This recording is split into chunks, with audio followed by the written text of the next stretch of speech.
زما عزتمندو مسلمانانو ورونو او کورونو کې اوریدونکو خویندو میندو، امام ابو حنیفه رحمت الله علیه خپل بچی ته نصیحت کړی دی او هغه خپل بچی ته د 15 احادیثو نچوڑ آغا ذکر کړی دی. 15 احادیث امام ابو حنیفه رحمت الله علیه دا 15 احادیثو نچوڑ رایستلی دی او خپل بچی ته پتاور د نصیحت باندې دغه احادیث فرمایلی دي چې بچیا دا خپل عمل کې راولا یو په هغه احادیثو کې د انما الاعمال بالنیات حدیث ته چې د اعمال دارومدار دا په نیت سره دی، دا په اخلاص سره دی.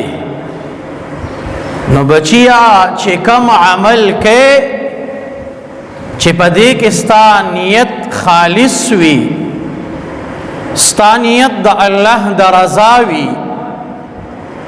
ستا په دې کې بل دنیاوی مقصد چې دی هغه نه وي. او دویم حدیث امام ابو حنیفه رحمت الله علیه خپل بچی ته دا المسلم من سلم المسلمون من لسانه ويده دویم ورتا دا حدیث ارشاد او فرمایا.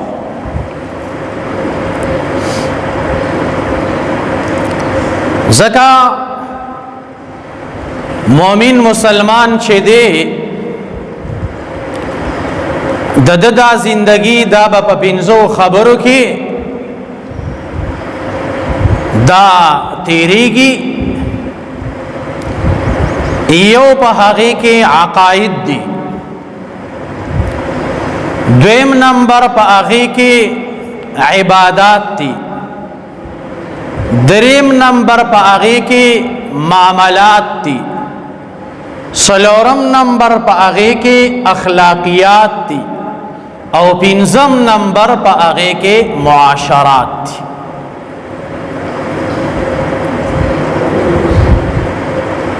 نو امام ابو حنیفه رحمت الله علیه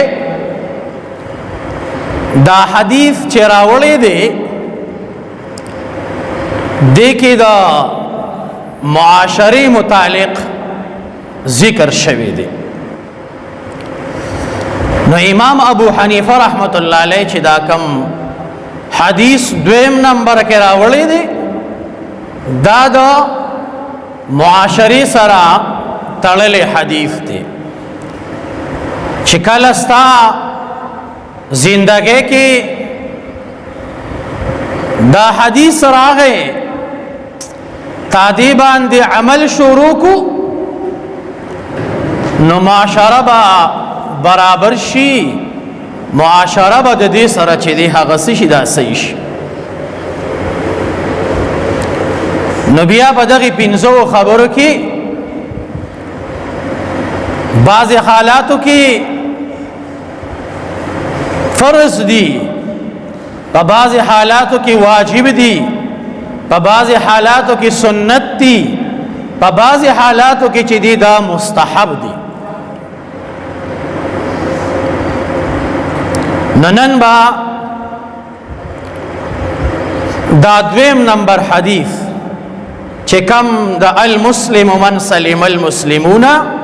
من لسانه ويده د دې متعلق یو څو خبرې کو. حدیث کې نبی کریم صلی الله علیه وسلم فرمائی المسلم من سلم المسلمون، کامل مسلمان آغا دی سلم المسلمون چې نور مسلمانان د اغنا محفوظ پړړوي من لسانه د جبنا ويده او د لاسنا، چې د جبنا د لاسنا بل مسلمان محفوظ وي، دا کامل مسلمان دی، دا کامل مومن دی. علماء کرام لیکي نبی کریم صلی اللہ علیہ وسلم دلتا د جبی ذکر مخکی وکو او د لاسو ذکر نبی علیہ السلام رستو وکو. من لسانه و یده نبی علیہ السلام فرمائل. نو علماء کرام لکی چې د جبی دا تکلیف، د جبی دا ضرر، دا د لاسو د ضرر نه خطرناک دی. لہذا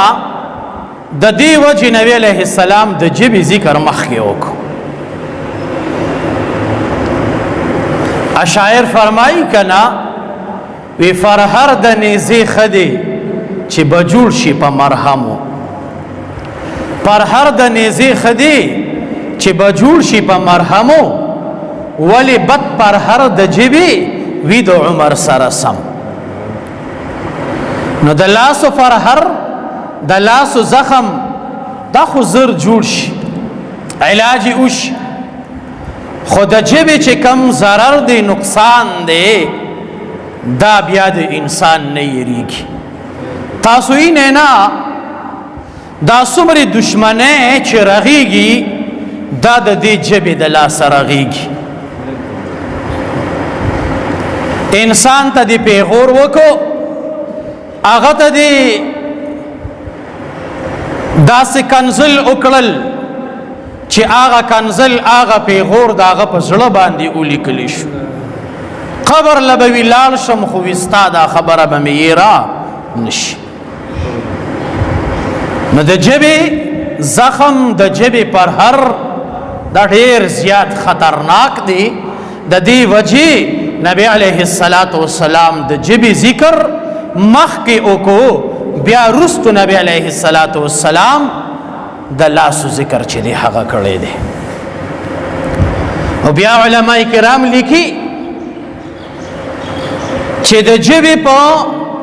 ضرر او تکلیف کې مجلس کې داغه انسان حاضری ضروری نه ده.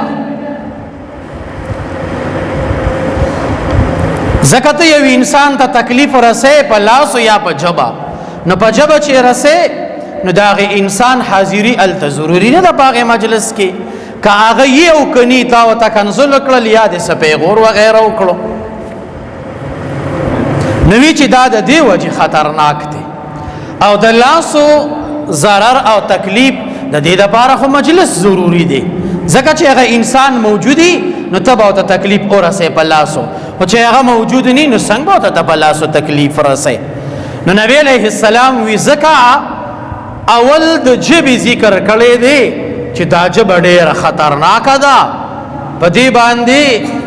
انسان ته چې کم تکلیف رسی نو هغه د لاس د تکلیف نه چې د غزيات خطرناک او ضرر والا دي. لہذا چې مونږه معاشره کې پاتې کیږو او د دې دوو خبرو خیال مونږه وساتو. زمونږ نه بل انسان محفوظ شو زمونږ د ضرر نه، زمونږ د لاس او زمونږ د جبې د ضرر نه. نوې دی انسان ته به دا دنیا الله جنت کی، دنیا کم اخرت کم، په جنت کې به انسان ته چې دې تکلیف نه رسیږي، ضرر به وته نه رسیږي. نو کچری دنیا کې انسان دا اخلاق خپل کړل بل مسلمان ته تکلیف نه رسی نو دا دنیا به الله زموږ د پاره جنت چې دی هغه وګرځي فرسکون ماحول بی خوشحالی بی خفگانون بنی جنگ جگڑی بنی ٹینشن بنی پریشانے بنی خوشحالی بی امام غزالی رحمت اللہ علیہ فرمائی وی اے انسانا وی دا حیوانات پدری قسم باندی دی پدری یو آغا حیوانات تی چې هغه انسان ته پیدا رسی نقصان ته نه رسی لکه غوا شوه بیزه شوه میخه شوه وخ شو دا زناور دی خو دا انسان ته پیدا ورکی سرمن دا غي زمون په کار راځي من بین فرس و دم لبنا خالصا سائغا للشاربین الله پاک یو داسې خزانه خدا من بین فرث و دم د ویني د خشنو د غشانو په مینس کې الله پاک سچل کی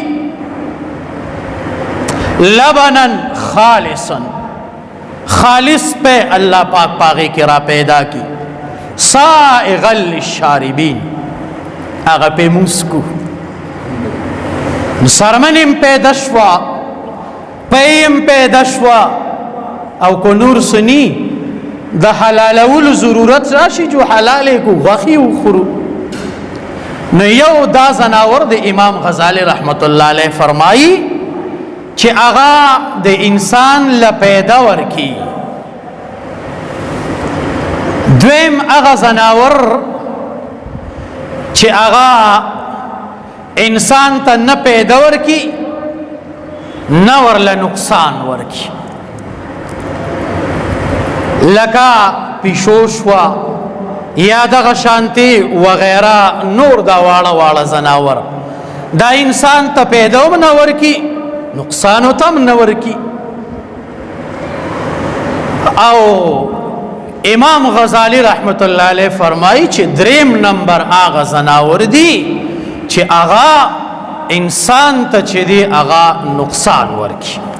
لکه مار شو لړم شو یا د صحرا درندگان شو دا انسان ته نقصان ورکی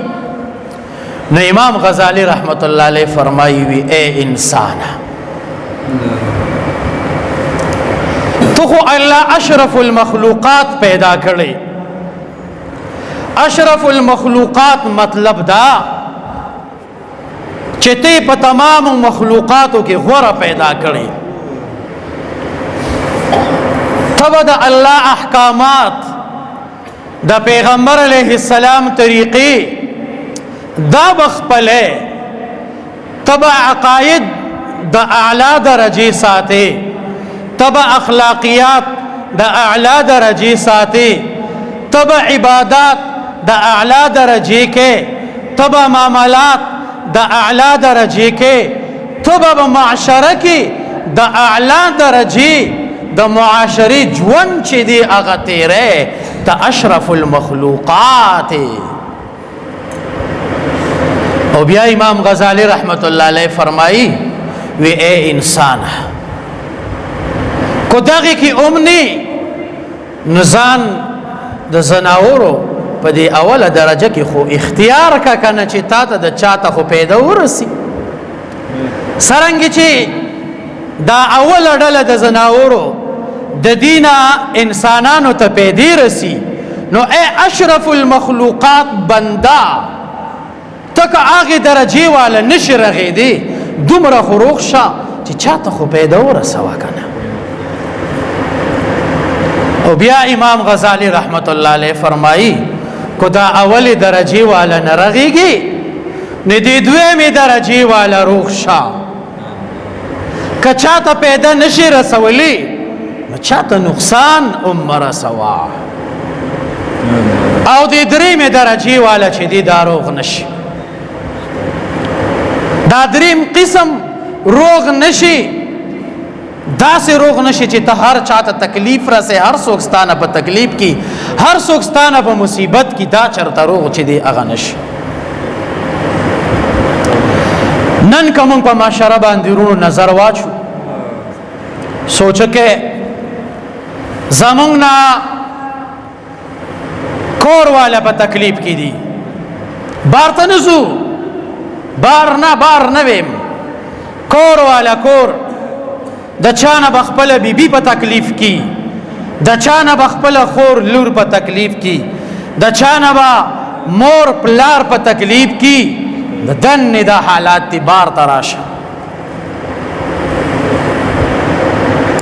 بار زمونږ نه گاونډي په تکلیف کې،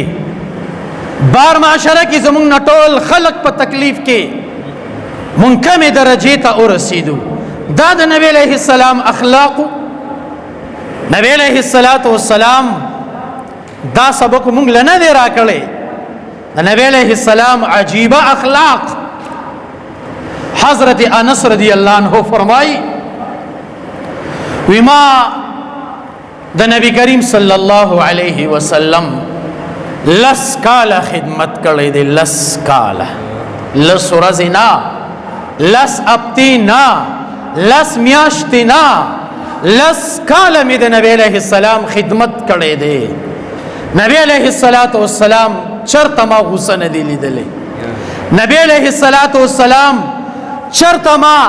خپل ځان ته په بدو ردو باندې نه دی لیدلی، نبی علیہ السلام چرته ما ته غوسه چې دی هغه نه ده کړې په دې لسو کالو کې. یو وارې نبی علیہ السلام زه د یو کار دپاره ولیږلم، زما شوم مرکوټي وما چې زبار ته راووتم، ماشومانو لبې کولې، زه د هغې وړو سره په لبو شوم. د نبی علیہ السلام خبره میره شوه، نبی علیہ السلام په تمه باندې دی چې اوس په انس راشي، چې ډېر ټیم وشو زه رانلم. نبی علیہ السلام راووتو، زلبی کوم خیال می نه دی. نبی علیہ السلام د شان مال د املا ونیولا، چې ما شاته وکاتو. نبی علیہ السلام دی وی او یریدم، ما ته وی چې تلانه تلی، مې چې د الله رسوله نعمت له وزما. نبی علیہ السلام وی دویمه خبره اون فرمایله، وی ما ته وی چې ټیک ده، کدا مونږ وی یقین وکړه چې هغه معصوم هغه بچی به مونږ خلی کړي. دا اخلاق نه دي. نبی علیہ السلام چې کوم د اخلاق سبق پرېښی دی، یو درجه کې مونږ هغې باندې عمل نه کړو. نبی علیہ السلام اخلاق د میلمه سره، د بیبیانو سره،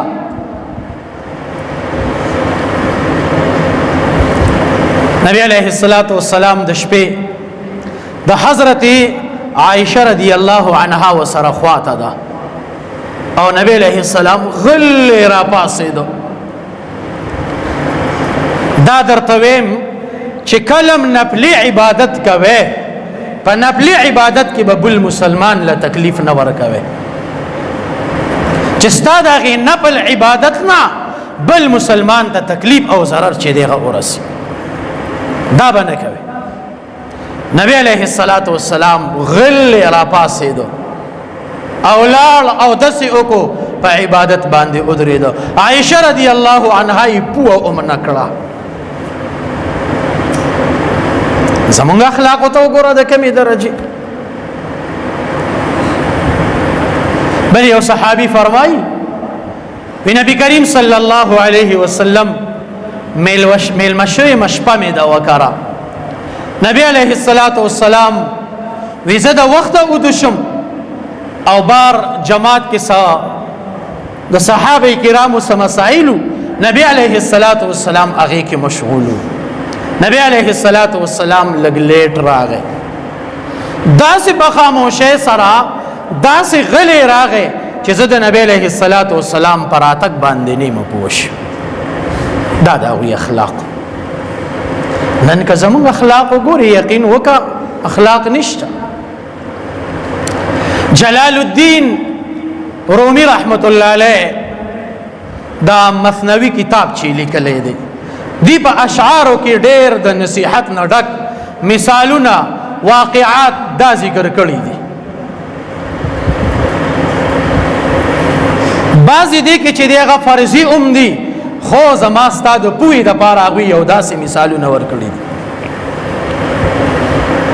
هغې یو مثال ورکړی دی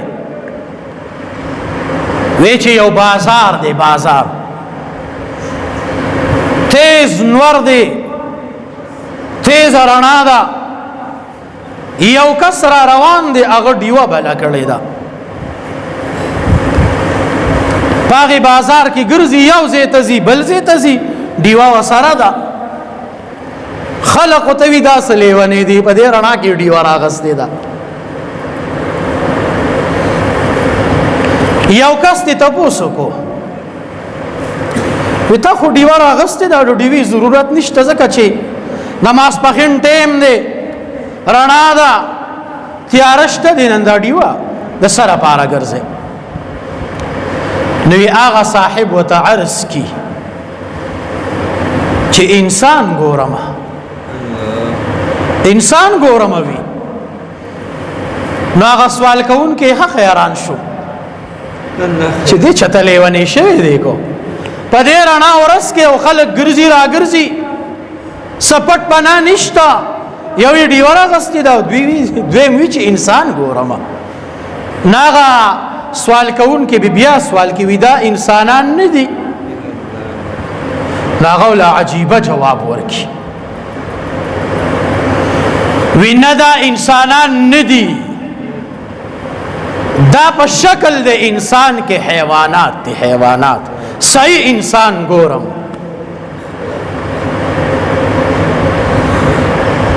چې کله انسان د خپل انسانیت نه ځان وویست دی په ظاهره انسان دی په باطنه باندې د هر څه مسخه شوي دي اخلاق نشته عقاید خراب اخلاق خراب عبادات خراب معاشره خرابه معاملات تباہ برباد په ظاهر انسان دی په باطن کم الله ته چې کم مقصود دی هغه انسان نه دی. او بیا هغه یو بل مثال ورکړی دی وی یو د عود لرګي دی عود دا مونږ چې کم عطر استعمالو عود دا په انډیا کې ډیر زیات کیږي ډیره بهترینه خوشبویي ده نو دا لرګي دی عام لرګي مونږ ور کې سيزو یو دغه دا عود دا لرګي دا دواړه یو شی دی خو په دې یو کې خوشبویي ده دا هغه خوشبویي د وجنا دا عود د کم ځای نه کم ځای ته ورسید څوک یې اراکینه خلک تیلو کې واچي دا غینه عطر روح شي بل معده کې کوور وته ورتکین هغه خوشبویي کې عام طور تاسو به بار دي جمعهتون کې لیدلی بهر ملکونه کې هغه واړه واړه لاټینو نه هغه کې چې کله هغه ګول سیز واچي دا د عود وي هغه خوشبویي کې خلکو ته پیدا ورکی نو جلال الدین رومی رحمت الله علیه فرمایي چې انسان کا انسان ځان کې د انسانیت صفت پیدا کو د دې مثال د عود د لرګي دی کله ځان کې انسان د انسانیت صفت پیدا نکو دی بیا د بل لرګي دی ورونو ځان کې لګ اخلاق پیدا کو موږ د معاشره کې فاتح کیږو په دې معاشره کې زموږ اخلاق څه دي نبی علیہ السلام دا اخلاق موږ تبریخي دي نبی علیہ السلام چې کوم اخلاق پریخیو هغه د صحابه کرامو د زندګۍ نه چې دی هغه بظاهرېدل فتحت المدینه بالاخلاق مدینه منوره ده په اخلاق باندې فتح شوې ده حضرت حسن رضی الله عنه نبی علیہ السلام نوسی عربو کې بدا کورونه داسې د یو بل د پاسو ټول غرونه دا کورونه به داسې د یو بل د پاسو د حضرت حسن رضی الله عنه د دې کور د پاسه یو يهودي پاتې کېدو نو د هغې کور کې کم بیت الخلا کم لیټرین دا و نو هغې یهودي ته پته نه و هغې کې یو سوری شوی او هغه ګندګي به راتله د حضرت حسن رضی الله عنه کمرې ته به راتله حسن رضی الله عنه نوم په خوله ناغس په کار دا و چې وی نه کړی وي که مونږ وي یقین وکړه چې جنګ به وي ښه ته ځان نشي سنبالولی ګندګي دي زمونږ کاره پرته ده زمونږ دا اخلاق دي حضرت حسن رضی الله عنه نوم په خوله نالي یو وار هغه ګاونډیانو هغه ګاونډی راله د حضرت حسن رضی الله عنه د کره دغه یهودي ټبر چې وی قاتل بدبوئی ده کمره د بدبوئی نه چې دی هغه ډکه ده هغه د یهودي بیبي ته پوښتنه کو چې دا بدبوئی ده څه ده د حضرت حسن رضی الله عنه بیبي ولا جواب ورکي دومره ورځې وشوي ستاسو غسل خانه ستاسو چونیاڼه سورې شوې ده د هغې نه ګندګي ټوله راځي زمونږ کمرې ته وي تاسو وینا ولې نه کوئ د هغو ته څه عجیبه جواب ورکي وي نبی علیه الصلاة والسلام مونږ ته دا اخلاق نه دي ښودلی مونږ ته نبی علیه السلام دا اخلاق ښودلی دي چې د ګاونډي به خیال ساتئ مونږ د دې وجې وینا ونه کړه چرته زمونږ د دې وینا د وجې نه زمونږ د ګاونډي ته تکلیف چته ونه رسېږي هغه یهودونه دارې کتلې د خپل کور ته خاوند ته دا واقعه بیان کړې ده چې زر تر زره داسې سپړه دومره وخو شو داسې مسله ده هغه یهودي راغې د نبی علیه الصلاة والسلام د نوسي په لاس باندې بیعت وکړو ایمان چې دی هغه راوړ دا اخلاقو